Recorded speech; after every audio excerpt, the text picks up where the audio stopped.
இயேசு கிறிஸ்துவ நாமத்தினால் அழைக்கப்பட்ட சகோதர சகோதரிகள் அனைவருக்கும் காலை வணக்கத்தை தெரிவித்துக் கொண்டு இன்றைக்கான காணொளிக்கு நம்ம போலாங்க. இன்றைக்கு நம்ம பார்க்க போகின்ற தலைப்பு என்னவென்றால், சாத்தான் நீங்கள் தெரிந்து கொள்ள விரும்பாத 7 விஷயங்கள். 7 things Satan doesn't want you to know. நம்ம அறியாமையிலே இருந்து மறிக்கணும், அறிஞ்சு போகணும் அப்படின்றது தான் சாத்தானோட எண்ணங்கள்.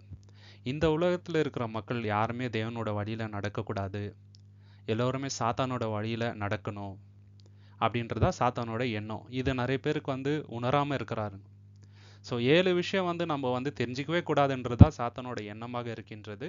அதை தான் வேதத்தின் அடிப்படையில் இன்னைக்கு நம்ம பார்க்குறோம். இதை ஏன் நம்ம பார்க்கணும் அப்படின்னு பார்த்தீங்கன்னா, நம்மளோட எதிரி எப்படிப்பட்டவா அப்படின்னு தெரிஞ்சாதான் நம்ம எந்த ஒரு யுத்தத்தையும் வெல்ல முடியுங்க. இன்னைக்கு நமக்கும் ஆவிக்குரிய போராட்டம் உண்டு, ரத்த மாம்சத்தோட அல்லங்க. நம்மளுடைய போராட்டம் ஆவிக்குரிய போராட்டமாக இருக்குது, சாத்தான் கூட இருக்குதுங்க இல்லைங்களா? ஸோ அதனால அவனோட தந்திரம் என்ன, எதெல்லாம் நம்ம தெரிஞ்சுக்கூடாதுன்னு நினைக்கிறான் அப்படின்றத நம்ம நல்லா புரிஞ்சுக்கினாதான் ஆவிக்குரிய ஓட்டத்தில் நம்ம வெற்றிகரமாக நடக்க முடியும். அதனால தான் இந்த ஒரு பாடத்தை நம்ம பார்க்குறோம். அதில் முதலாவது விஷயம் என்னன்னு பார்த்தீங்கன்னாக்கா, சாத்தானை பற்றின முழுமையான சத்தியத்தை நம்ம தெரிஞ்சுக்க கூடாது அப்படின்றது சாத்தானோட எண்ணமாக இருக்குது. ஏன்னா அவனை பற்றி முழுமையான சத்தியம் நமக்கு தெரிஞ்சிச்சுனாக்கா அவனோட தந்திரமும் நமக்கு வெளிப்படும். அந்த தந்திரத்தை நம்மளால வெல்ல முடியும் தேவனோட பலத்தை கொன்று. அதனால தான் சாத்தானை பற்றி முழுமையான சத்தியம் நம்மக்கிட்ட சேரக்கூடாது அப்படின்றதுல அவன் ரொம்ப குறிக்கோளாக இருப்பாங்க. ஆதி முதற்கொண்டு ஜனங்களை மோசம் போக்குறதுல சாத்தானுக்கு நிகர் சாத்தான் தாங்க. ஒரு ஊழியக்காரர் இருந்தாருங்களாம். அவர் எல்லாரை பற்றியும் பாசிட்டிவான விஷயத்த மட்டுமே பேசுவாருங்களாம். அவர்கிட்ட ஒருத்தர் போயிட்டு டெஸ்ட் பண்ணுறதுக்காக, எல்லாரை பற்றியும் நீங்கள் பாசிட்டிவாக பேசுகிறீங்க இல்லையா, சாத்தானை பற்றி ஏதாவது பாசிட்டிவாக பேசுங்க அப்படின்னும் போது அவர் சொன்ன விஷயம் என்னன்னு பார்த்தீங்கன்னா, சாத்தான் ஒரு விஷயத்தில் ரொம்ப கரெக்டாக இருக்கிறான். அது என்னன்னு பார்த்தீங்கன்னாக்கா, தேவனுக்கு விரோதமாக செயல்படணும். அந்த ஒரு விஷயத்தில் இன்னைக்கு வரைக்கும் முழு மூச்சாக அவன் இருக்கிறாங்க. அதுலேருந்து அவன் மாறுபடவே இல்லை. ஆனால் தேவனுடைய பிள்ளைன்னு சொல்கிற நம்ம சில சமயம் தேவனுக்கு உகந்த விதத்தில் நடக்கிறோம், சில சமயம் இல்லைங்க. ஆனால் சாத்தான்கிட்டயோ அவன் ஒரே ஒரு விஷயத்த கரெக்டாக பண்ணிகிட்டே வரான். இந்த ஒரு விஷயத்த பாசிட்டிவாக அவன்கிட்ட நம்ம பார்க்கலாம் அப்படின்றத அவர் சொன்னாங்க. ஸோ இந்த மாதிரி சாத்தான் இருக்கிறான் இல்லைங்களா? 1 யோவான் 3ஆம் அதிகாரம் 8வது வசனத்தில் நம்ம பார்க்கலாங்க. பாவம் செய்கிறவன் பிசாசுடனாய் இருக்கின்றான், ஏனெனில் பிசாசானவன் ஆதி முதல் பாவம் செய்கின்றான். பிசாசனுடைய கிரியைகளை அழிக்கும்படிக்கே தேவனுடைய குமாரன் வெளிப்பட்டார். பார்த்தீங்களா, பாவம் செய்கிறவன் பிசாசுடையவன். ஆனால் இன்னைக்கு உலகத்தில் எப்படி ஆயிடுக்குது, பொய் சொன்னா உன்னால பொழிக்க முடியாது. இந்த உலகத்தில் ஜெயிக்கணும்னாக்கா தந்திரமா இருந்தால் தான் முடியும் இல்லைங்களா? சாத்தானோட கிரியைகள் இப்போ என்ன ஆயிடுச்சுனாக்கா, அப்படி இருந்தால் மட்டும்தான் இந்த உலகத்தில் நம்ம சஸ்டெயின் ஆக முடியும், ஜெயிக்க முடியும் அப்படின்ற ஒரு நிலைப்பாடு ஜனங்க மத்தியில் வந்துச்சுங்க இல்லைங்களா? எந்த அளவுக்கு தந்திரமாக சாத்தான் இந்த ஒரு விஷயத்த செய்கிறான் பார்த்தீங்களா? ஆனால் சத்தியம் என்ன, பாவம் செய்கிறது சாத்தானோட குணம். யாரெல்லாம் பாவம் செய்கிறாங்களோ அவங்கெல்லாம் சாத்தானோட பிள்ளைகள். ஒரு இடத்துல ஏசு என்ன சொல்கிறாரு, பொய்க்கு பிதாவாக இருக்கிறான் சாத்தானு. நீங்கள் பொய் பேசினா நீங்கள் சாத்தானோட பிள்ளைகள் அப்படின்ட்டு சொல்கிறாருங்க. ஆனால் இன்னைக்கு பொய்ன்றது ரொம்ப சர்வசாதாரணமாக ஆயிடுச்சுங்க. அதே மாதிரி தான் எல்லா பாவங்களும், கொலை செய்கிறது, சகோதரருக்கு விதமாக பேசுறது, இது எல்லாமே பாவம். ஆனால் இன்னைக்கு எப்படி ஆயிடுச்சு, அது ரொம்ப ரொம்ப நார்மல் ஆயிடுச்சு சரிங்களா? 1 யோவான் 4ஆம் அதிகாரம் 4வது வசனம், பிள்ளைகளே நீங்கள் தேவனால் உண்டாயிருந்து அவர்களை ஜெயித்தீர்கள், ஏனெனில் உலகத்தில் இருக்கிறவனை பார்க்கிலும் உங்களில் இருக்கிறவர் பெரியவர். பார்த்தீங்களா, நம்முள் இருக்கிறவர் பெரியவர். ஆனால் இப்போ ஜனங்க மத்தியில் எந்த மாதிரி ஒரு கண்ணோட்டம் வந்திருக்குதுன்னு பார்த்தீங்கன்னாக்கா, சாத்தானோட டெம்டேஷன்ஸை ஜெயிக்கிறது ரொம்ப ரொம்ப கஷ்டம். இப்போ என்ன ஆயிடுச்சுனாக்கா, மாம்ச பலவீனன்றது எல்லாருக்கும் வரும், அது ரொம்ப பெரிய பாவம் இல்லைன்ற மாதிரி ஆயிடுச்சுங்க. இதுவே சாத்தானோட தந்திரம் தான். இந்த சத்தியம் நம்ம உணரக்கூடாதுன்றது தான் சாத்தானோட எண்ணமே. ஸோ பாவம் செய்துட்டு என்ன பண்ணிடுறோம்னாக்கா, மாம்சத்தோட அந்த வீக்னஸ்னால தான் நம்ம பாவம் பண்ணுறோம். இதை ஜெயிக்கிறது ரொம்ப கஷ்டம், சாத்தான் ரொம்ப பலசாலி, சாத்தான் ரொம்ப வல்லமை உள்ளவன், அவனை ஜெயிக்கணும்னா ரொம்ப கஷ்டன்ற நிலைப்பாடு நிறைய பேர்கிட்ட இருக்குதுங்க. ஆனால் சாத்தான் 1% கிடையாதுங்க தேவனோட வல்லமையை கம்பேர் பண்ணி பார்க்கும் போது. இதை நம்ம உணரணும் இல்லைங்களா? தேவன் அவனை விட்டு வச்சிருக்கிறாரு, அதுக்கு ஒரு சித்தம் உண்டு. ஆனால் தேவனை யாரை வச்சுமே கம்பேர் பண்ண முடியாதுங்க. தேவன் மிகப்பெரியவர். இந்த சத்தியத்தை வந்து நம்ம உணரணும். இதை நம்ம உணரக்கூடாதுன்றதா சாத்தானோட எண்ணம். டெய்லி வந்து இதை நம்ம மெடிடேட் பண்ணுங்க. நம்முள் இருக்கிறவர் மிகப்பெரியவர் இந்த உலகத்துல இருக்கிறவங்கள பார்க்கிலும். இதை வந்து நம்ம உணரணும். 1 பேதுரு 5ஆம் அதிகாரம் 8வது வசனம். தெளிந்து புத்தி உள்ளவர்களாய் இருங்கள், விழித்திருங்கள், ஏனெனில் உங்கள் எதிராளி ஆகிய பிசாசானவன் கெர்ச்சிக்கிற சிங்கம் போல் எவனை விழுங்கலாமோ என்று வகை தேடி சுற்றி திரிகிறார். இந்த ஒரு விஷயத்த கூட நிறைய பேர் உணர்றது இல்லைங்க. இது உணரக்கூடாதுன்றதா சாத்தானோட எண்ணம். சாத்தான் வந்து நம்மளை டெம்ப்ட் பண்றது தான் சுத்திட்டே இருக்கான். முக்கியமா தேவனுடைய பிள்ளைகளை வஞ்சிக்கணும்ன்றது தான் அவனுடைய எண்ணம். இயேசு கிறிஸ்துவே விடலைங்க அவன். இயேசு கிறிஸ்துவே வந்து வஞ்சிக்கணும், டெம்ப்ட் பண்ணணும்னு தான் நிறைய எண்ணங்கள் அவர் மனசுல வர மாதிரி பண்றான் இல்லைங்களா? ஆனா அதை எல்லாத்தையும் வந்து அவர் ஜெயிக்கிறார். இதே மாதிரி தான் நம்மளையும் பண்றான் இல்லைங்களா? தேவனுக்கு விரோதமா நம்ம வந்து செயல்படணும் அப்படின்றது அவனோட எண்ணம். இதை வந்து நம்ம உணரணும் இல்லைங்களா? இதை உணரலைன்னா ரொம்ப கஷ்டங்க. சாத்தானோட எண்ணமே என்னன்னாக்கா, இதை வந்து நம்ம உணரக்கூடாது, எப்படின்னா நம்மளை வந்து விழுங்கணும் அப்படின்றது அவனோட எண்ணம் இல்லைங்களா? ஸோ எந்த மாதிரி எண்ணங்கள்லாம் நம்ம மனசுல வருதுனாக்கா, தேவனோட பிள்ளைகளா இருக்கிற உனக்கு ஏன் இவ்வளோ கஷ்டம் வரணும், உனக்கு ஏன் பிரச்சனைகள், உனக்கு ஏன் போராட்டங்கள்? ஆனா வேதவசனம் நமக்கு என்ன சொல்லுது? எந்த அளவுக்கு நம்ம போராடுறோமோ, எந்த அளவுக்கு கஷ்டப்படுறோமோ, நம்மளுடைய கனமகிமே மிக பெருசா வந்து தேவனுடைய ராஜ்யத்துக்குள்ள இருக்கும். இதை வந்து நம்ம உணரக்கூடாது. இதுதான் வந்து சாத்தானோட எண்ணமா இருக்குது சகோதர சகோதரி. இதை வந்து நம்ம உணரணும். வெளிப்படுத்தல் 12ஆம் அதிகாரம் 11வது வசனம். மரணம் நேரிடுகிறதாகினாலும் அதற்கு தப்பும்படி தங்கள் ஜீவனையும் பாராமல் ஆட்டுக்குட்டியின் இரத்தத்தினாலும் தங்கள் சாட்சியின் வசனத்தினாலும் அவனை ஜெயித்தார்கள். எவனை ஜெயித்தார்கள்? சாத்தானை வந்து ஜெயித்தார்கள். யாரு? சபையோர் இல்லைங்களா? நம்மளும் வந்து சபைதாங்க. சாத்தானை நம்மளால ஜெயிக்க முடியும். எப்படி ஜெயிக்க முடியும்? ஆட்டுக்குட்டியின் ரத்தத்தினால. சாத்தானாலாம் ஜெயிக்கிறது ரொம்ப கஷ்டம் பிரதர். ரொம்ப டெம்டேஷன் வருது, நம்மளை விடுறது இல்லை. அந்த டெம்டேஷனை வந்து தாங்கவே முடியறது இல்லை. மாம்சம் ரொம்ப வீக்கா இருக்குது. இல்லைங்க, மாம்சத்தோட வீக்னஸை பார்க்கிலும் இயேசு கிறிஸ்து மிக பெரியவருங்க. இயேசு கிறிஸ்துவின் ரத்தம் நம்ம வந்து எல்லா பாவையும் மீறி நம்மளை சுத்திகரிக்கிறதுக்கு வல்லமை உண்டுங்க அந்த ரத்தத்தினால. இதை நம்ம உணரணுங்க. நான் பாவி, எப்படி தேவன்கிட்ட பொறுத்து எப்படி ஜபிக்கிறது? நமக்காக வழக்காடுறதுக்காகவே இயேசு கிறிஸ்து இருக்கிறாரு. எதற்காக நம்ம வந்து பயப்படணுங்க? சரிங்களா? பாவிகளை தான் அவர் வந்து நேசிக்கின்றார். நம்ம எதை குறிச்சும் கவலைப்பட வேண்டியது இல்லைங்க. சாத்தானோட எண்ணம் என்ன தெரியுங்களா? நீ பாவி, தேவன்கிட்ட போகக்கூடாது, நீ வந்து தப்பானவன், நீ அருவருப்பானவன், நீ வந்து தகுதியானவன் அல்ல, உன்னால இந்த வழியில நடக்க முடியாது, இடுக்கமான வாசல் வழியா உன்னால நடக்க முடியாது அப்படின்ற அந்த உணர்வு நம்ம கிட்ட வரணும். கில்ட்டி ஃபீலிங் நம்ம மனசுல வரணும் அப்படின்னு தான் சாத்தானோட எண்ணம் இல்லைங்களா? ஆனா இவ்வளோ வேத வசனம் நமக்கு என்ன சொல்லுதுனாக்கா, நமக்காக இயேசு கிறிஸ்து இருக்கிறாருங்க. மாசில்லா அவரோட ரத்தம் இருக்குது. இதை நம்ம உணரக்கூடாதுன்னு சாத்தான் நினைக்கிறான். இல்லை, வசனத்தை தினந்தோறும் நம்ம மெடிடேட் பண்ணுங்க. யோவான் 10ஆம் அதிகாரம் 10வது வசனத்துல இயேசு கிறிஸ்து இப்படியாக சொல்றாருங்க. திருடன் திருடவும் கொல்லவும் அழிக்கவும் வருகிறானே என்று வேறொன்றுக்கும் வரான். பார்த்தீங்களா? இன்னைக்கு சர்ச் ஆஃப் சேட்டன் அப்படின்றது வேர்ல்டு ஃபுல்லாக பாப்புலர் ஆகிட்டு இருக்குதுங்க. சாத்தானோட அஜெண்டா தான் அந்த சர்ச்சில் இல்லைங்களா? சாத்தானோட போதனை, சாத்தானோட அருவருப்பான காரியங்கள். எவ்வளோ கல்யாணம் வேணால் பண்ணலாம், அருவருப்பான காரியத்தை வந்து அங்கே பண்ணுறாங்க இல்லைங்களா? ஆனால் சாத்தானோட எண்ணம் என்ன? எல்லோரும் வந்து அழியணும், எல்லோரும் வந்து கொலை செய்யப்படணும் அப்படின்றதா எண்ணம். ஆனால் இயேசு கிறிஸ்துவோட எண்ணம் என்னங்க? நானும் அவைகளுக்கு ஜீவன் உண்டாயிருக்கவும் அது பரிபூர்ணம் அடையும் வந்தேன். பார்த்தீங்களா? நமக்கு ஜீவனை கொடுக்கவே இயேசு கிறிஸ்து வந்தாருங்க. சாத்தானோட வழியில போனால் அழிவு தான். இதை உலகத்தில் இருக்கிற நிறைய பேர் உணராம இருக்கிறாங்க. சாத்தானோட வழியை பின்பற்றினா நமக்கு நிச்சயமாக அழிவு தாங்க. இயேசு கிறிஸ்துவின் வழியை நடந்தா நிச்சயமாக நமக்கு பாவமன்னிப்பு உண்டு, ஜீவன் வழியில வந்து நம்ம போகலாம். இதை நம்ம உணரணுங்க. ரோமர் 16ஆம் அதிகாரம் 20வது வசனம். இதை கூட வந்து நம்ம உணரக்கூடாதுன்னு சாத்தான் நினைக்கிறான். அது என்னன்னாக்கா, சமாதானத்தின் தேவன் சீக்கிரமாய் சாத்தானை உங்கள் காலின் கீழ் நசுக்கி போடுவார். நம்முடைய கர்த்தராகிய இயேசு கிறிஸ்துனுடைய கிருபை உங்களோட கூட இருப்பதாக. ஆமேன். பார்த்தீங்களா? ஆமேன்ட்டு முடிக்கிறார். அப்படின்னாக்கா நிச்சயமாக இது நடக்கும். எது நடக்கும்?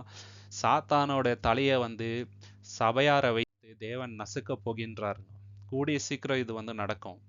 இதை வந்து நம்ம உணரக்கூடாதுன்னு தான் அவன் நினைக்கிறான், சாத்தான் இல்லைங்களா? இது 100% நடக்குங்க. தேவன் சொல்லிட்டார்னாக்கா நிச்சயமாக அது நடக்கும். சாத்தானுக்கு அழிவு உண்டு. சாத்தானோட வழியில நம்ம நடந்தோம்னாக்கா நம்மளுக்கும் அழிவு உண்டுங்க, இல்லைங்களா? நமக்கு சில டைம்ஸ் வந்து காம்ப்ரமைஸ் பண்ற எண்ணங்கள் எல்லாம் சாத்தான் உருவாக்குவான். எல்லோரும் சந்தோஷமா இருக்கிறாங்களே, இதெல்லாம் பெரிய பாவம், இதெல்லாம் ஒரு பாவமா? என்ஜாய் பண்ணுறது தானே லைஃப் இருக்குது. கிறிஸ்டானிட்டினாக்கா வெறும் கஷ்டப்படுற வாழ்க்கை தானா? ஆசீர்வாதம் தானே நோக்கம் நமக்கு. ஜாலியாக இரு லைஃப்பில், எதை குறித்து கவலைப்படாத, கேர் ஃப்ரீயாக இரு, லைஃப்பை ஃபுல்லாக on to the core enjoy பண்ணி, இந்த மாதிரியெல்லாம் எண்ணங்கள் சாத்தான் கொண்டு வரதுங்க.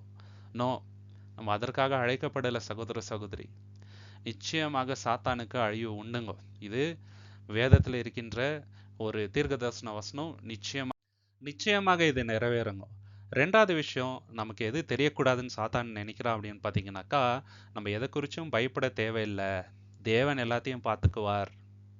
நம்ம பயத்துக்குன்னா தேவன் ரொம்ப பெரியவராக இருக்கிறார் அப்படின்றத நம்ம உணரக்கூடாதுன்றதுதான் சாத்தானோட எண்ணங்க.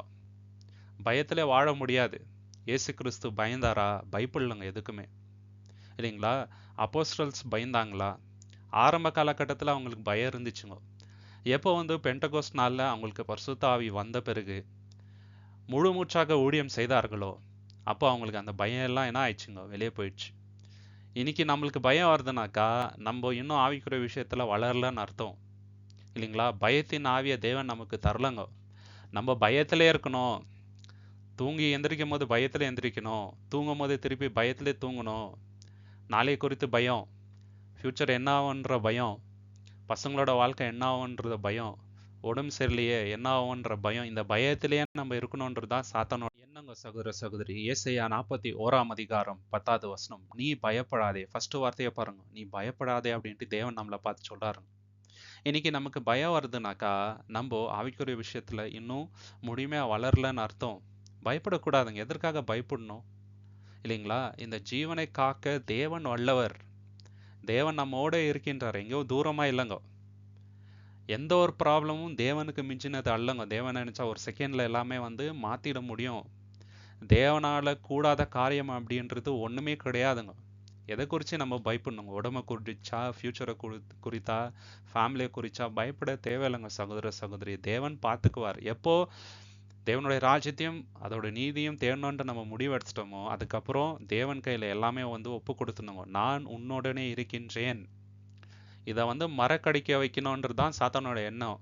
தேவன் உன் கூட இல்லை, தேவன் உன் கூட இருந்தா ஏன் உனக்கு இவ்வளோ பிரச்சனைகள் வரணும் அப்படின்ற அந்த கேள்வி வருது, இல்லைங்களா? இது எதனால வருது? சாத்தான் வந்து நம்ம மனசுல அந்த மாதிரி எண்ணம் வர மாதிரி பண்றாங்க. அதை நம்ம வளர வைக்க கூடாது. இல்ல, தேவன் வாக்குத்தத்தத்தை கொடுத்திருக்கிறார், நான் உன்னுடனே இருக்கின்றேன். அவரோட பரிசுத்தாவி நமக்குள்ள வாசமா இருக்கிற வரைக்கும் தேவன் நம்ம கூட இருப்பாருங்க. ஏன்னா நம்மளே தேவனுடைய ஆலயமா இருக்கின்றோம். இதான் வந்து நம்ம மறந்துடக்கூடாதுங்க. திகையாதே, நான் உன் தேவன், நான் உன்னை பலப்படுத்தி உனக்கு சகாயம் பண்ணுவேன், என் நீதியின் வலது கரத்தினால் உன்னை தாங்குவேன். இதுக்கு மேல வாக்குத்தத்தம் என்ன வேணுங்க? இதை மறக்கணும் நம்ம அப்படின்றதுதான் சாத்தானோட எண்ணம். இது மட்டும் இல்ல, இன்னும் ஏராளமான வாக்குத்தத்தங்கள் உண்டுங்க தேவன் நமக்கு கொடுத்துருக்குறது. இதெல்லாம் வந்து நம்ம மறக்கணும், பயத்திலே இருக்கணும்னு தான் சாத்தான் நினைக்கிறான். எப்போ நம்ம பயத்திலே வாழ்றோமோ அப்போ தேவன் மேல முழுமையான நம்பிக்கை நமக்கு இல்லைன்னு ஆயிடுங்க. இப்போ இயேசு கிறிஸ்து நிம்மதியா போட்ல வந்து தூங்குறாருங்க. அப்போ என்ன ஆகுதுனாக்கா புயல் வருது. அப்போ அப்போஸ்தலர்ஸ் எல்லாம் பயப்படுறாங்க. இயேசு கிறிஸ்து பயப்படல. காரணம் என்ன? தேவன் கூட இருக்கிறாருன்ற தைரியம் தான், இல்லைங்களா? லூக்கா 10:19 வசனம், இதோ சர்ப்பங்களையும் தேள்களையும் மிதிக்கவும் சத்துருவனுடைய சகல வல்லமையும் மேற்கொள்ளவும் உங்களுக்கு அதிகாரம் கொடுக்கின்றேன். பாத்தீங்களா? சத்ருவின் சகல வல்லமையும் மேற்கொள்ளவும் உங்களுக்கு அதிகாரத்தை நான் தரேன். ஒன்றும் உங்களை சேதப்படுத்தாது. பாத்தீங்களா? ஒன்றும் உங்களை சேதப்படுத்தாது அப்படின்ட்டு அப்போஸ்தலர்ஸ்க்கு அவர் சொன்னாரு, இல்லைங்களா? இன்னைக்கு நமக்கும் அதே தாங்க. தேவனுடைய சித்தம் இல்லாமல் நம்ம தலையிலேருந்து ஒரு முடி கூட கீழே விழாது. நம்மளை யாருமே வந்து தொட முடியாது. உன்னை தொடுகின்றவன் என்னோட கண்மணியை தொடுகின்றார் அப்படின்ட்டு இஸ்ரவேல் ஜனத்துக்கு கொடுத்த வாக்குத்தத்தங்க. அது நமக்கும் அப்ளிகபிள். ஏன்னா அவருடைய சித்தம் இல்லாம நம்மளை யாருமே ஒன்றும் பண்ண முடியாது. இதை வந்து நம்ம மறக்கணுன்றது தான் சாத்தானோட எண்ணங்க சகோதர சகோதரி. 2 தீமோத்தேயு 1:7 வசனம், தேவன் நமக்கு பயமுள்ள ஆவியை கொடுக்கல அவரு. எப்படிப்பட்ட ஆவி? பலமும் அன்பும் தெளிந்த புத்தி உள்ள ஆவியை கொடுத்திருக்கின்றார். பாத்தீங்களா? பலமும் அன்பும் தெளிந்த புத்தி உள்ள ஆவி. இட்ஸ் ஸ்பிரிட் ஆஃப் பவர், இல்லைங்களா? தேவன் கிட்ட இருந்து வருகின்ற பவருங்க. எதற்காக நம்ம வந்து பயப்படணும்? நம்ம பயத்திலே இருக்கணும்னு சாத்தான் விரும்புகின்றான். ஆனா தேவன் என்ன விரும்புறாரு? நீ கலங்காதே, திகையாதே, பயப்படாத. நான் உன் கூட இருக்கிறேன்ப்பா. நீ எதற்காக பயப்படுற? நான் பாத்துக்கிறேன், நான் பாத்துக்கிறேன். நீ வந்து நட, நான் பாத்துக்கிறேன். பாவத்தை வந்து ஜெயிக்க முடியாதுன்னு யார் சொன்னது உனக்கு? நான் என்னைக்காவது அப்படி சொன்னேனா? சொல்லல. அதனால நீ ஏன் அப்படி நினைக்கிற? இதெல்லாம் சாத்தான் கிட்ட இருந்து வர தாட்ஸ். நீ அப்படியெல்லாம் நினைக்காத, இல்லைங்களா? நீ வந்து வீக்கு, உன்னால எதோ முடியாது, இந்த ஆவிக்குரிய ஓட்டத்தை ஓட முடியாது, சத்தியத்தை எடுத்து பேச முடியாது, தேவனுக்காக உண்மையா இருக்க முடியாதுன்னு ஏன் நினைக்கிற? ஏன் பயப்படுற? எதுக்குமே பயப்படாத. தேவன் கூட இருக்கின்றார். இதுதான் தேவன் நமக்கு சொல்லி கொடுக்குறாருங்க. மூணாவது விஷயம் என்னன்னு பார்த்தீங்கன்னாக்கா, தேவனுடைய வல்லமைக்கு நமக்கு ஆக்சஸ் இருக்குதுங்க. அதாவது இப்போ நம்ம ஜெபித்தா தேவன் கேட்குறாரு இல்லைங்களா? செவி கொடுக்குறாரு. வல்லமையான விஷயங்களை நம்ம வாழ்க்கையில தேவன் செய்கிறாருங்க. இன்னைக்கு நம்ம வீட்டை விட்டு வெளியே போகிறோம். எவ்வளோ பேருக்கு எவ்வளோ ஆபத்துக்கள் வருது. ஆனால் நமக்கு ஒரு ஆபத்தும் நேரிடாம தேவன் நம்மளை கண்மணி போல பாதுகாக்கிறாரு இல்லைங்களா? இதுக்கெல்லாம் என்ன காரணம்? தேவனுடைய பவர் தாங்க காரணம்.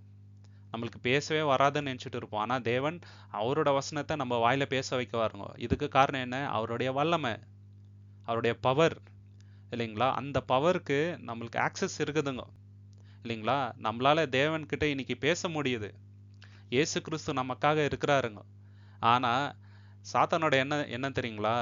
உனக்கு ஹெல்ப் பண்றதுக்கு யாருமே இல்லை, நீ இப்ப தனியா இருக்கிற, நீ வந்து வீக்கு, தேவனோட வல்லமை இருந்தா உனக்கு ஏன் இவ்வளவு கஷ்டம் உன் லைஃப்ல வரணும்?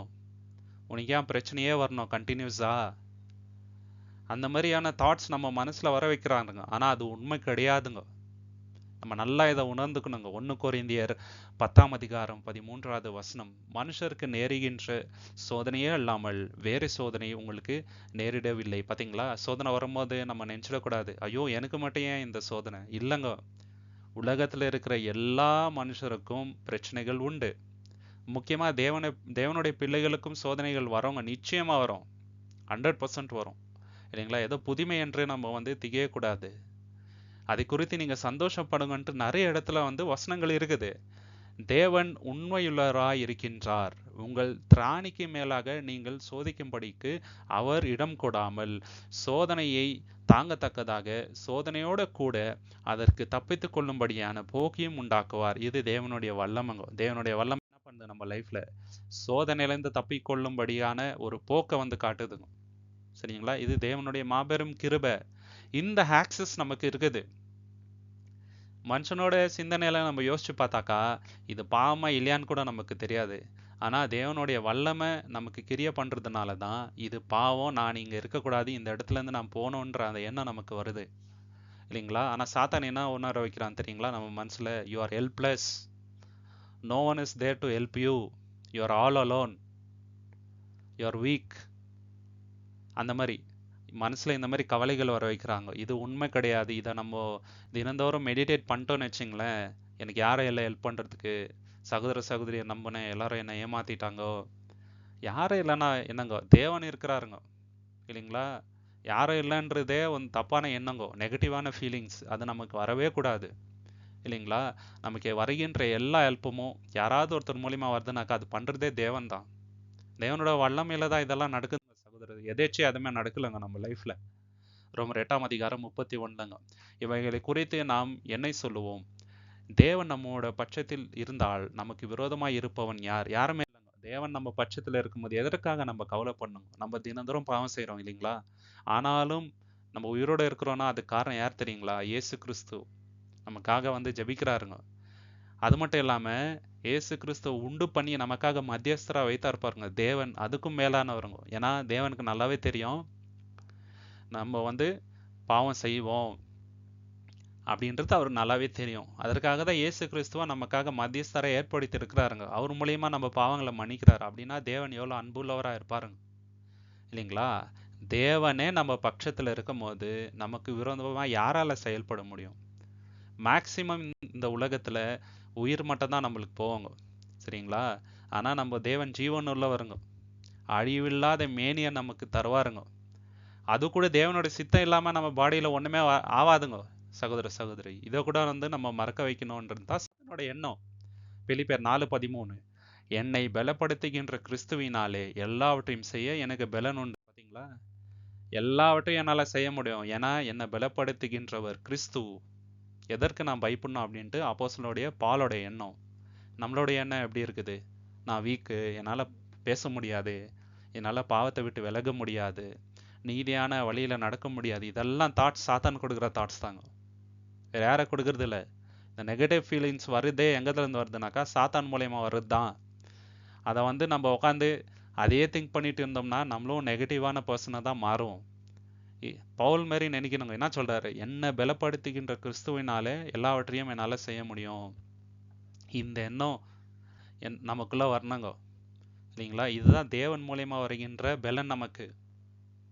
சாத்தான் என்ன நினைக்கிறான் தெரியுங்களா? இதெல்லாம் நம்ம மறந்துடணும். ஒரு சின்ன பிரச்சனை வந்தா கூட நம்மளுக்கு அந்த ஃபீலிங் வந்தது இல்லைங்களா? ஐயோ, இதெல்லாம் என்னால் பண்ண முடியாது, என்னால் வந்து ஜெபிக்க முடியாது, என்னால் தேவனுக்கு உண்மையாக இருக்க முடியாது, பாவத்தை விட முடியாது, பரிசுத்தமாக ஆட முடியாது, இந்த பாவமான உலகத்தில் ரொம்ப கஷ்டம் பரிசுத்தமாக இருக்கிறது.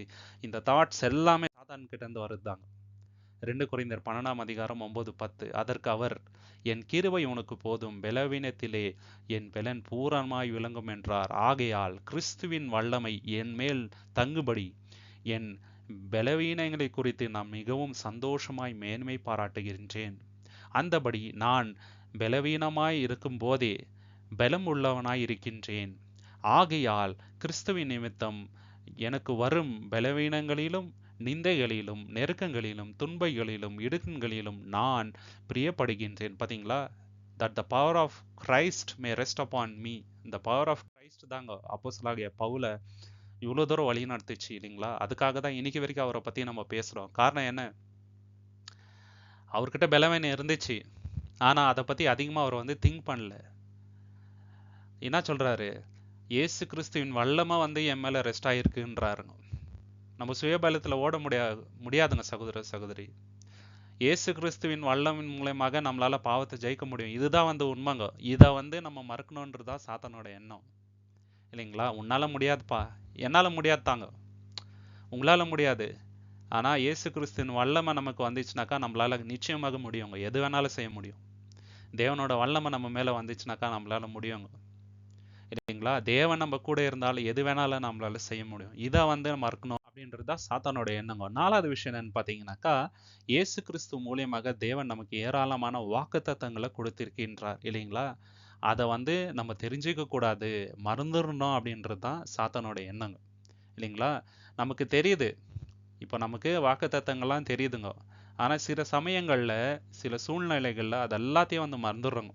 இந்த உலகத்தை குறித்து அதிகமாக நம்ம வந்து திங்க் பண்ணுற மாதிரி ஆயிடுதுங்க. ஒரு ப்ராப்ளம் ஆயிடுச்சுன்னா அந்த ப்ராப்ளத்தை குறித்தே அதிகமாக நம்ம மெடிடேட் பண்ணுற மாதிரி ஆயிடுதுங்க. இதுதான் சாத்தானோட எண்ணம், இல்லைங்களா? சாத்தான் என்ன பண்ணுறானாக்கா நமக்கு அந்த எண்ணத்தை வர வைக்கிறாங்க. நம்ம என்ன பண்ணுறோம்? அதை அதிகமாக திங்க் பண்ணி அவன் நினைக்கிற மாதிரியே நம்ம ஆயிடுறோங்க. இதை வந்து நம்ம சாத்தானை மட்டும் குற்றம் சொல்ல முடியாது. நம்ம பாவம் பண்ணுறதுக்கோ இல்லை நெகட்டிவாக திங்க் பண்ணுறதுக்கோ அது நம்மக்கிட்டேயும் வந்து ப்ராப்ளம் இருக்குது. ஏன்னா சில பேர் ரொம்ப ஸ்ட்ராங்காக இருக்கிறாங்க ஆவிக்கிற விஷயத்தில், அதனால நெகட்டிவான பர்சனாக மாறுறது இல்லைங்க. உதாரணத்துக்கு இயேசு கிறிஸ்து நம்ம பார்க்குறோம், அப்போஸ்டல்ஸ் பார்க்குறோம், அவங்களுக்கும் டெம்டேஷன்ஸ் வந்துருச்சு, இல்லைங்களா? இயேசு கிறிஸ்து எல்லா விதமாக சோதனை அவருக்கு வந்துச்சுன்ட்டு எபிரேயர் 4:15 பார்க்குறோம். ஆனாலும் அவர் பாவம் செய்யவில்லை. அதே மாதிரி நம்ம இருக்கணும் உறுதியா, இல்லைங்களா? ஏன்னா தேவனுடைய வாக்கு தத்தத்தை அவர் வந்து மறக்கல. கொலோசியர் 1:13-14, இருளின் அதிகாரத்திலிருந்து நம்மை விடுதலையாக்கி தமது அன்பின் குமாரனுடைய ராஜ்யத்திற்கு உட்பமயத்துமாயிருக்கின்ற பிதாவை ஸ்தோத்தரிக்கின்றோம். இப்போ நம்ம எந்த ராஜ்யத்துக்குள்ள இருக்கிறோம்? இயேசு கிறிஸ்துவின் ராஜ்யத்துக்குள்ள நம்மளை கொண்டு வந்திருக்கிறாருங்க. இருளின் ராஜ்யத்துக்குள்ள நம்ம இருக்கல, பவர் ஆஃப் டார்க்னஸ்குள்ள நம்ம இருக்கல. இதை வந்து நம்ம மறக்கணும்னு நினைக்கிறான் சாத்தான், இல்லைங்களா? நீ இன்னும் பாவிதான், இன்னும் அருவருப்பான மனுஷன் தான் நீ அப்படின்றத நினைப்பூட்டிக் கொண்டே இருக்கின்றான் சாத்தான், இல்லைங்களா? நம்மளும் ஆமாம் அது உண்மைதான், அது உண்மைதான்ட்டு நினச்சிடுறோம், இல்லைங்களா? ஆனால் அடுத்த வசனம் ரொம்ப இம்பார்ட்டன்ட்டுங்க. அவருக்குள் அவருடைய இரத்தத்தினாலே பாவ அன்னைப்பு ஆகிய மீட்பு நமக்கு உண்டாயிருக்கின்றது. இதை வந்து நம்ம மறக்கணும்னு நினைக்கிறாருங்க. சாத்தான் என்ன நினைக்கிறாருனாக்கா, உனக்கு மன்னிப்பே கிடையாது. இல்லை, நம்ம பாவங்களுக்காக தான் இயேசு கிறிஸ்து மரித்தாருங்க, நமக்கு மன்னிப்பு உண்டு. அதனால தான் மற்ற மதத்துலலாம் இது செஞ்சாதான் வந்து தேவனுடைய பிள்ளைகள் ஆக முடியுங்க. என்ன பண்ணுவாங்க, நெருப்பு மதிப்பாங்க, வாயில் வந்து வேல் குத்திப்பாங்க, காவடி தூக்குறது, இன்னும் ஏராளமான விஷயங்கள் இருக்குது, மொட்டை அடிக்கிறது, நிறைய காரியங்கள் பண்ணுறாங்க இல்லைங்களா? எதற்காக? இதெல்லாம் பண்ணிட்டு அவங்களோட பக்தியை நிரூபிக்கணும். ஆனால் நமக்கு அப்படி இல்லைங்க, ஃப்ரீயாக அந்த கிஃப்ட்டை நமக்கு வந்துக்குதுங்க. நீ என்னோட குமாரன், நீ என்னோட குமாரத்தி, நீ இந்த மாதிரி நடக்கணும், நீ நீதிமான்ன்ட்டு தான் நம்மளை தேவன் அழைக்கிறாருங்க. பார்த்தீங்களா? ஃப்ரீயாக வந்து நம்ம நீதிமான் ஆயிருக்கிறோங்க சகோதர சகோதரி. நீதியின் வஸ்திரத்தை ஃப்ரீயாக நம்மளுக்கு கொடுத்துருக்கிறாரு. நம்ம வந்து நீதிமான்றதுக்காக கொடுக்கலாங்க. இது எல்லாத்தையும் நம்ம வந்து மறக்கணும்னு தான் சாத்தானோட எண்ணம். ரோமர் 10 அதிகாரம் 9-10 என்னவென்றால், கர்த்தராகிய இயேசுவை நீ உன் வாயினாலே அறிக்கையிட்டு தேவன் அவரை மரித்தோரிலிருந்து எழுப்பினார் என்று உன் இதயத்திலே விசுவாசித்தால் ரட்சிக்கப்படுவாய். இதை கூட ஜனங்க மறக்கணும்னு தான் சாத்தானோட எண்ணங்க. நம்ம வாயினால இயேசு கிறிஸ்துவ அறிக்கையிட்டு அவர் இயேசு கிறிஸ்து எனக்காக தான் மரித்தார் அப்படின்றத நம்ம முழு மனசா நம்பினோம்னாக்கா நம்மளுக்கு ரட்சிப்பு உண்டு நிச்சயமாக, இல்லைங்களா? இதை ஜனங்க தெரிஞ்சுக்க கூடாது, இந்த மாதிரி ஒரு ரட்சிப்பு இருக்குது அப்படின்றது ஜனங்கள்கிட்ட போய் சேரக்கூடாதுன்றது சாத்தானோட எண்ணம், இல்லைங்களா? சங்கீதம் 113:12 மேற்குக்கும் கிழக்குக்கும் எவ்வளவு தூரமோ அவ்வளவு தூரமாய் அவர் தம்முடைய பாவங்களை நம்மை விட்டு விலக்கினார். பார்த்தீங்களா? ஒரு காலமும் தேவன் ஒரு தடவை நம்மளை மன்னிச்சாருனாக்கா அந்த பாவத்தை திருப்பி நினைவு கூறவே மாட்டாருங்க. சரிங்களா? இயேசு கிறிஸ்துவின் மூலியமாக நம்ம பாவத்தை மன்னிச்சாரு இல்லைங்களா? திருப்பி வந்து நினைவு கூற மாட்டாரு. இனிமேட் நம்ம நீதியான வழியில நடக்கணுங்க. நீ வந்து அன்னைக்கு அப்படி பண்ணியே அப்படின்ட்டு தேவன் சொல்லி காட்ட மாட்டாரு, மறந்துடுவாருங்க, முதுகுக்கு பின்னாடி தூக்கி போட்டதாருங்க. இதெல்லாம் வந்து சாத்தான் வந்து நம்மளை மறக்கடிக்கன்னு நினைக்கிறாங்க, இல்லைங்களா? இதுதான் வேதத்துல சொல்லப்படுகின்ற சத்தியங்க. 5வது விஷயம் என்னன்னு பார்த்தீங்கன்னாக்கா, கிறிஸ்தவரா வாழ்வதற்கு சில நிபந்தனைகள் உண்டு, சில பிரின்சிபல்ஸ் இருக்குது. எப்படி வேணா வாழ்றது கிறிஸ்தவம் அல்ல. தேவனுடைய பிள்ளைகள் இப்படிதான் இருக்கணுன்றது தான் கிறிஸ்தவம் அப்படின்றது நம்ம புரிஞ்சிக்க கூடாது அப்படின்றது தான் சாத்தானோட எண்ணங்க. நிறைய பேரோட எண்ணம் என்ன ஆயிட்டு இருக்குது இன்னைக்கு கிறிஸ்டியானிட்டியில, இயேசுவின் பின்னே வந்தால் நமக்கு சந்தோஷம், சமாதானம், செழிப்பு, ப்ராஸ்பரிட்டி, எந்த ஒரு கஷ்டமும் இருக்காது, கவலை கண்ணீர் எல்லாம் நீங்கிவிடும், கடைசி வரைக்கும் வந்து நம்ம நிம்மதியா இருப்போம் அப்படின்றது நினைக்கிறாங்க. ஆனா அது உண்மை இல்லை. ஏன்னா இயேசு கிறிஸ்துவே என்ன சொல்றாரு, என் பின்னே வந்தால் என் நிமித்தம் அநேகர் உங்களை என்ன பண்ணுவாங்க, நிந்திக்குவாங்க, அதை குறித்து நீங்க கவலைப்படாதீங்க, சந்தோஷப்படுங்கன்னு தான் இயேசு கிறிஸ்து சொன்னாருங்க. இதுக்கு விரோதமா இன்னைக்கு நிறைய பேர் போதிக்கின்றாங்க. இது சாத்தான் மூலயமா வருகின்ற போதனை, வேதத்தின் அடிப்படையில வருகின்ற போதனை அல்ல. சரிங்களா? சாத்தான் மூலயமா வருதுதான் அதுங்க. இதை ஒரு காலமும் நம்ம வந்து நம்பவே கூடாதுங்க. அதனால நம்மளை ஆசீர்வதிக்கவே மாட்டாரா அப்படின்னு கேட்டிங்கனாக்கா நிச்சயமாக கிடையாது. நம்மளுக்கு ஆசீர்வாதங்கள் உண்டுங்க. நீங்கள் நம்ம சாப்பிட்றோம், ட்ரெஸ் இருக்குது, நல்ல வீடு இருக்குது, வெளியே போகிறோம் வரோம், நிம்மதியாக இருக்கிறோம், எல்லாமே எதனால? தேவன் நமக்கு கொடுக்கின்ற ஆசீர்வாதத்தினால தாங்க. ஆனால் இதே சமயத்தில் நமக்கு சில பிரச்சனைகளும் வரும், போராட்டங்களும் வரும், உபத்திரவங்களும் வரும். அந்த சமயத்தில் தேவனுக்கு நம்ம உண்மையாக இருக்கணும், இந்த விஷயத்த வந்து நம்ம மறக்கணும் அப்படின்றது தான் சாத்தானோட எண்ணம். நிறைய பேர் இன்னைக்கு என்ன நினச்சிட்டாங்க, பேப்டிசம் எடுத்தால் போதும் பரலோகத்துக்கு நம்ம போயிடுவோம் அப்படின்ட்டு நினச்சிட்டாங்க. அதுவும் தப்புங்க, இல்லைங்களா? வேதத்தின் அடிப்படையில் அது தப்பு. இப்படி வாழ்ந்தாதான் பரலோகத்துக்கு போக முடியும் அப்படின்றது தான் உண்மைங்க. பேப்டிசம் எடுத்துட்டு நம்ம தேவனுக்கு எந்த மாதிரியான ஒரு வாழ்க்கை வாழ்கிறோம் அப்படின்றது தான், அதன் அடிப்படையில் தான் நம்ம வந்து பரலோகத்துக்கு போக முடியும் சகோதர சகோதரி. இதவே நிறைய பேருக்கு இன்னைக்கு தெரியல. இதெல்லாம் சாத்தான் மூலயமா வருதாங்க, சாத்தானோட எண்ணங்கள் இதெல்லாம் சகோதர சகோதரி. மத்தேயு 7 அதிகாரம் 21 இயேசு கிறிஸ்து என்ன சொல்றாரு, பரலோகத்தில் இருக்கின்ற என் பிதாவின் சித்தத்தின்படி செய்கிறவன் பரலோக ராஜ்யத்தில் பிரவேசிப்பானே அல்லாமல் என்னை நோக்கி கர்த்தாவே கர்த்தாவே என்று சொல்கிறவன் அதில் பிரவேசிப்பதில்லை. இன்னைக்கு நிறைய பேரோட வாழ்க்கை அப்படியே தாங்க ஆயிட்டு இருக்குதுங்க. இயேசுவே இயேசுவே அப்படின்ட்டு 1 ஹவர் 2 ஹவர் வர்ஷிப் பண்றாருங்க. ஆனா தேவன் அதை பார்க்குறாரா? இல்லைங்க. எந்த உள்ளத்துல நம்ம வர்ஷிப் பண்றோம், தேவனுக்கு ஒரு நல்ல சாட்சியா இந்த சொசைட்டில நம்ம இருக்கிறோமா, பொய் பேசாம இருக்கிறோமா, உண்மையா இருக்கிறோமா, பாவத்தை விட்டு விலகி இருக்கிறோமா, பரிசுத்தத்துக்கு எந்த அளவுக்கு இம்பார்ட்டன்ஸ் கொடுக்குறோம், சகோதரர்கள் மத்தியில எந்த அளவுக்கு நம்ம இரக்கத்தை காட்டுறோம், சிநேகிக்கின்றோம், பாவத்தை வந்து மன்னிக்கிறோம், இரக்கத்தை காட்டுறோம். இதுதான் வந்து தேவன் நம்ம கிட்ட பாக்குறாருங்க. வெறும் இயேசுவே இயேசுவே சொல்றதுல எந்த ஒரு அர்த்தமும் இல்லைங்க. இயேசுவின் வாழ்க்கை மாதிரி நம்ம வாழ்க்கை இருக்குதா, இயேசு கிறிஸ்துவோட கேரக்டர்ஸை வந்து ஜனங்க நம்ம கிட்ட பாக்குறாங்களா, இதுதான் வந்து நம்மளை வந்து பரலோகத்துக்கு கூட்டிட்டு போவோமே தவிர வெறும் தினந்தோறும் 100 தடவை இயேசுவே இயேசுவேன்னு சொல்றதுல எந்த ஒரு அர்த்தமும் இல்லைங்க. யாக்கோபு 1:22 அல்லாமலும் நீங்கள் உங்களை வஞ்சிக்காதபடிக்கு திருவசனத்தை கேட்கிறவர்களாய் மாத்திரம் அல்லாமல் அதன்படி செய்கிறவர்களாயும் இருங்கள். பாத்தீங்களா, வசனத்தை செய்கிறவர்களாய் நம்ம இருக்கணுங்க. வெறும் கேட்குறவங்களாக மட்டும் இருந்தால் பிரயோஜனமே இல்லைங்க. வசனத்தின்படி நடக்கணும், ப்ராக்டிக்கலாக நம்ம லைஃப் இருக்கணுங்க, அப்ளை பண்ணணும் எல்லா விஷயத்தையும், இல்லைங்களா? மற்றவங்களுக்கு ஒரு உதாரணமாக இருக்கணுங்க.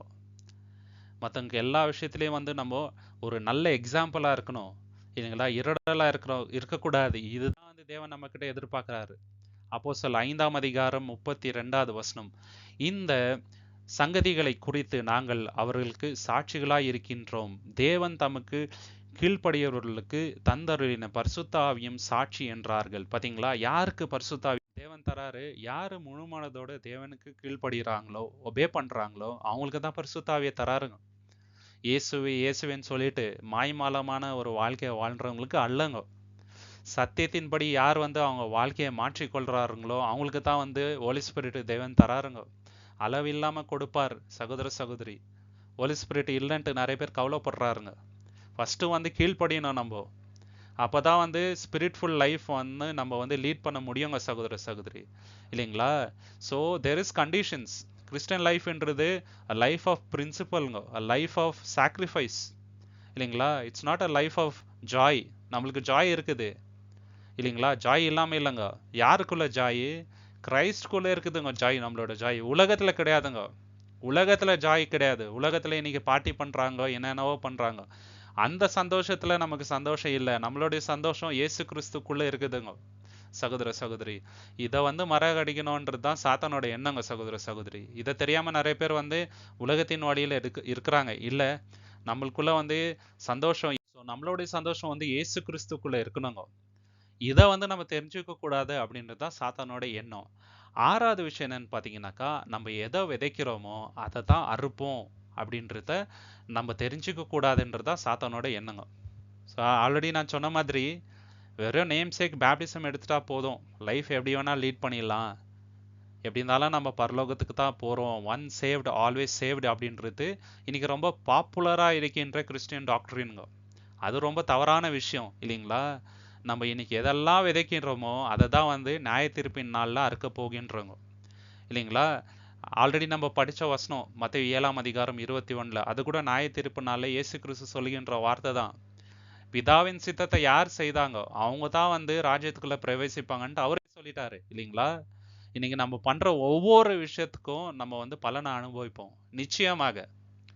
தேவனுடைய நீதியை நம்ம செய்தா நம்மளுடைய பலன் வந்து மிகுதியா இருக்குங்க தேவனுடைய ராஜ்யத்துக்குள்ள. யாக்கோபு 1:15 பின்பு இச்சையானது கர்ப்பம் தரித்து பாவத்தையும் பிறப்பிக்கும், பாவம் பூர்ணமாகும் போது மரணத்தை பிறப்பிக்கும். பாத்தீங்களா, ஃபர்ஸ்ட் இச்சை என்ன ஆகுது? பாவத்தை வந்து பிறப்பிக்குதுங்க. அந்த பாவம் பூர்ணமாயிட்டு என்ன ஆகுதுங்க? மரணம் வருதுங்க. பாவத்திலேயே கண்டினியூ ஆயிட்டு தேவனுக்கு பிரியமான வாழ்க்கை நம்மளால வாழவே முடியாதுங்க.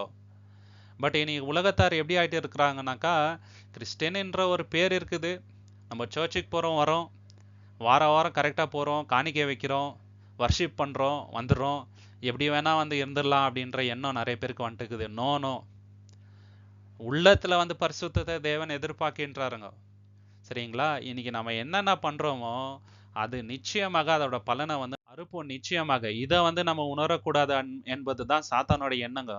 மத்தேயு 16:26 மனுஷன் உலகம் முழுவதையும் ஆதாயப்படுத்தி கொண்டாலும் தன் ஜீவனை நஷ்டப்படுத்தினால் அவனுக்கு லாபம் என்ன? மனுஷன் தன் ஜீவனுக்கு ஈடாக எண்ணத்தை கொடுப்பான். பாத்தீங்களா, ஒரு பணக்காரரை வந்து நம்ம பார்க்குறோம், இல்லைங்களா? ஃபூலிஷ் ரிச் மேன் அப்படின்ட்டு இருக்குதுங்க. ஃபுல்லாக சொத்தெல்லாம் சேர்த்து வச்சிடறாருங்க, லைஃப்பை வந்து நல்லா என்ஜாய் பண்ணலாம் அப்படின்னு சொல்லிட்டு. ஆனால் தேவன் என்ன சொல்றாரு? இன்னைக்கு நைட்டு உன்னோட ஜீவனை நான் எடுத்துட்டா நீ என்ன பண்ணுவேன்னு கேட்குறாரு. இன்னைக்கு நிறைய பேர் கிறிஸ்டியன்ன்றாருங்க, இல்லைங்களா? ஆனால் அவங்களோட குறிக்கோள் என்ன? பிஸ்னஸில் வந்து பெரிய ஆள் ஆகணும், இல்லைங்களா? சொத்துக்கள் இவ்வளோ சேர்க்கணும், கோடீஸ்வரராக மறிக்கணும், லேண்ட் வந்து இவ்வளோ வாங்கணும், பெரிய பெரிய படிப்புகளை படிக்கணும். ஆனால் தேவனுக்கு பிரியமாக வாழணும்னு சொல்கிறவங்க ரொம்ப குறைவுங்க. தேவனுக்கு ரத்த சாட்சியாக மறிக்கணும், தேவனுக்கு வந்து ஒரு லிவிங் சாக்ரிஃபைஸாக வாழணும் அப்படின்னு சொல்கிறவங்க ரொம்ப குறைவு. ஆனால் கிறிஸ்டியன் பேர் தான் வச்சுருப்பாங்க, சர்ச்சுக்கு தான் போவாங்க வருவாங்க. ஆனால் அவங்களோட குறிகள் எல்லாம் இந்த வேர்ல்டில் எவ்வளோ சந்தோஷமாக நம்ம இருக்கணுன்றத பற்றி தான் இருக்கோங்க, வேறு எதுவுமே இருக்காது, இல்லைங்களா? அவங்களுக்கு தான் சொல்கிறாருங்க தேவன், நீ உலகம் ஃபுல்லா ஆதாயப்படுத்தி கொண்டு ஜீவனை எழுதிட்டேன்னா என்ன உனக்கு இருக்குது? இல்லைங்களா? நம்மளுடைய ஜீவன் இயேசு கிறிஸ்துங்க. அவர் தான் நமக்கு எல்லாம். நம்ம லைஃப் அவருக்காக வாழ்ந்தோங்க. அவருக்கு நம்ம என்ன பண்ணோம்? இந்த லைஃப்ல தேவனுக்காக நம்ம என்ன சாக்ரிஃபைஸ் பண்ணோம்? இல்லைங்களா? நம்மளோட கம்ஃபர்ட்டை எதை வந்து நம்ம இழந்தோம்? இதுதான் வந்து நம்மளுக்கு சாட்சியா இருக்குமே தவிர, நம்ம இந்த உலகத்துல எவ்வளோ சொத்துக்களை சம்பாதித்தாலும் அது வந்து 1% கூட பிரயோஜனமா இருக்காதுங்க தேவனுடைய ராஜ்யத்துக்குள்ள. இது ஏன்னா இது எல்லாமே இந்த அழிஞ்சு போதுங்க. உன்னோட சம்பத்தை எங்க மேலே சேர்த்து வைன்னு தான் தேவன் சொல்றாருங்க. இந்த உலக சம்பத்துக்குள்ளேயே நம்ம இன்ட்ரெஸ்ட் காமிச்சிட்டு நம்மளுடைய லட்சம் ஃபுல்லாவே இதுலயே இருந்துச்சுனாக்கா அது வந்து தேவனை எந்த விதத்திலையும் திருப்திப்படுத்தாது. தேவனுக்கு பிரியமான வாழ்க்கை நம்மளால வாழவே முடியாதுங்க நிச்சயமாக. கலாத்தியர் 6ஆம் அதிகாரம் 7-8 வசனங்கள். மோசம் போக்காதிருங்கள், தேவன் தம்மை பரியாசம் பண்ண ஒட்டார். மனுஷன் எதை விதைக்கிறானோ அதையே அறுப்பான். பாத்தீங்களா? எதை விதைக்கிறோமோ அதுதான் அறுப்போங்க. தன் மாம்சத்துக்கென்று விதைக்கிறவன் மாம்சத்தினால் அழிவை அறுப்பான். சிம்பிளா சொல்லிட்டாரு. மாம்சத்துக்கென்று நீங்க விதைச்சால் அழிவை தான் நீங்க வந்து அறுப்பீங்க. ஆவிக்கென்று விதைக்கின்றவன் ஆவியினாலே நித்திய ஜீவனை அறுப்பான். எதை அறுக்கலாம் அப்படின்றது இன்னைக்கு நம்ம வந்து முடிவு பண்ணிக்கலாங்க. நம்ம வந்து நித்திய ஜீவனை வந்து அறுக்கணுங்க. இயேசு கிறிஸ்து என்ன சொல்லணுங்க? வா, உண்மையும் உத்தமும் உள்ள ஊழியக்காரனே அப்படின்ட்டு நம்மளை பார்த்து சொல்லணும். அப்படிப்பட்ட வாழ்க்கை வந்து நம்ம வாழ்ந்துட்டு இருக்கிறோமா? யோசிச்சு பார்க்கலாங்க இன்னைக்கு.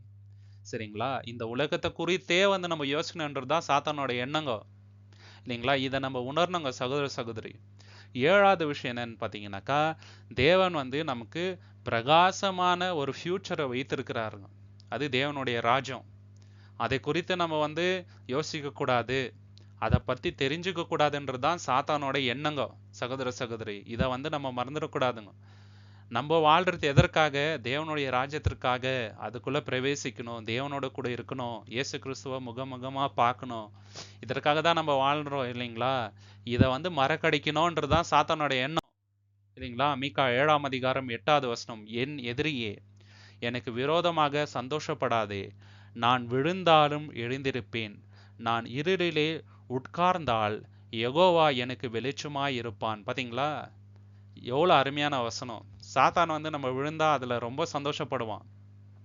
நம்ம என்ன சொல்லணும் சாத்தானை பார்த்து? நீ அதனால சந்தோஷப்படாத, எனக்கு தேவன் வெளிச்சமா இருக்கிறாரு. நீ ஏன் சந்தோஷப்படுற? என்னை எழுப்பி விடுறது தேவன். எனக்கு ரொம்ப பெரிய ஃபியூச்சர் வைத்திருக்கிறார். கனமகிமை ராஜ்யத்துல கொடுப்பார். நான் அதை குறிச்சாலாம் கவலைப்பட மாட்டேன். தேவன் என் கூட இருக்கும்போது 7 தடவை நான் விழுந்தா கூட என்னை தூக்கி விடுறதுக்கு தேவன் என் கூட இருக்கிறாரு அப்படின்ட்டு நம்ம சொல்லணுங்க சகோதர சகோதரி. பிலிப்பியர் 1ஆம் அதிகாரம் 6வது வசனம். உங்களில் நற்கிரியை தொடங்கினவர் அதை இயேசு கிறிஸ்துவின் நாள் பரியந்தமும் முடிய நடத்துவார் என்று நம்பி. பாத்தீங்களா? நற்கிரியை இன்னைக்கு ஆரம்பிச்சிருக்கிறாரு. தேவன் நிச்சயமாக முடிப்பாருங்க. நிச்சயமாக தேவன் கடைசி வரைக்கும் நம்மளை வழிநடத்துவார். நம்ம நெகட்டிவான ஃபீலிங்ஸ் வச்சுக்கூடாதுங்க. அந்த நெகட்டிவ் ஃபீலிங்ஸ் வந்து சாத்தான் மூலியமா தான் வருது. அதை வந்து நம்ம மெடிடேட் பண்ணக்கூடாதுங்க. தேவனுடைய ப்ராமிசஸை வந்து மெடிடேட் பண்ணுங்க. நான் உன் கூட இருக்கிறேன்ட்டு சொல்லிட்டாருங்க. இந்த உலகத்தின் முடிவு பறந்தமும் இருக்கிறேன்னு சொல்லிட்டாரு. அதுக்கு மேல நமக்கு என்ன வேணுங்க? ஆறுதலுங்க இல்லைங்களா? ஸோ இந்த மாதிரி விஷயங்களை நம்ம தெரிஞ்சுக்க கூடாது. சாத்தானை வந்து நினைக்கிறாருங்க. ஆனா நம்ம வந்து பாசிட்டிவா எப்போதுமே தேவனோட வாக்கு தத்தங்களை மெடிடேட் பண்ணி, தேவன் என் கூட இருக்கும்போது என்னை யாருமே எதுவும் பண்ண முடியாது அப்படின்ற பாசிட்டிவ் மைண்ட் செட்டோட தினந்தோறும் நம்ம தேவனோட மகிமைக்கென்றே வாழலாம். தேவன் தாமே இந்த வசனங்களை ஆசீர்வதிப்பாராக. உங்களுக்கு இந்த காணொளி பிடிச்சிருந்தா லைக் பண்ணுங்க, ஷேர் பண்ணுங்க, சப்ஸ்கிரைப் பண்ணுங்க. நீங்க கொடுக்கின்ற எல்லா ஆதரவுக்கும் தேவனோட நாமத்தினால எல்லோருக்குமே நன்றி. Thank you so much. ஆமேன்.